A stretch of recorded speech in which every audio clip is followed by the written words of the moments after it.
ಬೀದರ್ ಜಿಲ್ಲೆಯ ಹಿಪ್ಪಳಗಾಂವ್ ಗ್ರಾಮದಲ್ಲಿ ಮಧ್ಯಾಹ್ನ ಬಿಸಿಲು ಜಾಸ್ತಿ ಆದ ಕಾರಣ ಮನೆಯನ್ನು ಹತ್ತಿ ಉರಿದು ಮನೆಯಲ್ಲಿರೋಕ್ಕಂಥ ಸಿಲಿಂಡರ್ ಕೂಡ ಬ್ಲಾಸ್ಟ್ ಆಗಿದೆ. ಬೆಂಕಿಯನ್ನು ಆರಿಸೋದಕ್ಕೆ ಜನ ಬಹಳ ಪ್ರಯತ್ನ ಪಟ್ಟರು, ಆದರೆ ಬೆಂಕಿ ಆರಲಿಲ್ಲ.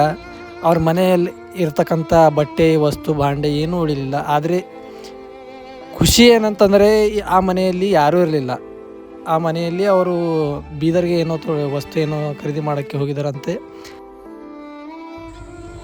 ಹಾಗೆ ಅಗ್ನಿಶಾಮಕದವರು ಕೂಡ ಬಂದಿದ್ದರು.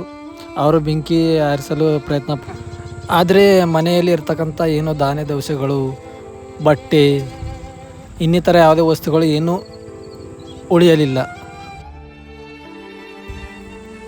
ಈ ವಿಡಿಯೋ ತಾತ್ಪರ್ಯ ಏನೆಂದರೆ, ಬಿಸಿಲು ಜಾಸ್ತಿ ಇರುವ ಕಾರಣ ಮನೆ ಬೆಂಕಿ ಹತ್ತಿ ಉರಿದಿದೆ. ಹೀಗಾಗಿ ತಾವೆಲ್ಲರೂ ಬಿಸಿಲಿನಿಂದ ಸುರಕ್ಷಿತವಾಗಿದ್ದು ಈ ವಿಡಿಯೋ ಹೆಚ್ಚಾಗಿ ಶೇರ್ ಮಾಡಿ. ಹಾಗೆ ಅದೇ ರೀತಿ ಈ ಕುಟುಂಬಕ್ಕೆ ಬೀದರ್ ಗೌರ್ಮೆಂಟ್ ಏನಾರ ಸಹಾಯ ಮಾಡಬೇಕಂತ ನಾವು ವಿಡಿಯೋ ಮಾಡಲು ಕಾರಣವಾಗಿದೆ.